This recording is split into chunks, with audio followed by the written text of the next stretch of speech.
Immunity strong होण्यासाठी आपल्याला योग प्राणायाम आणि ध्यान माहिती असणं गरजेचं आहे. म्हणून एक बाहेरच्या परिसरामध्ये आपण उभे राहून जे योगाचे प्रकार आहेत सरांनी आपले प्रकार घेतलेले आहेत, परंतु त्याच्या पलीकडे जाऊन आम्ही थोडक्यात हा योगा का करायचा असतो, वृक्षासन असेल, ताडासन असेल, पतंगासन असेल, गरुडासन असेल किंवा इतर जे आसन आहेत हे का केले पाहिजेत, कशासाठी करायला पाहिजेत, ह्याचं थोडक्यात महत्व आपल्याला इथं समोर दिसेल. आपल्याला त्या पद्धतीने करायचं आहे, सावकाश पद्धतीने करायचं आहे. मला वाटतं तुमचं बऱ्यापैकी वॉर्मअप झालेला असेल.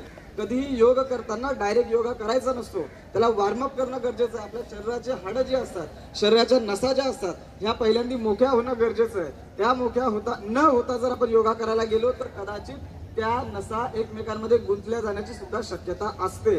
कुठलाही पदार्थ पोटामध्ये न जाता योगा करणं गरजेचं असतं.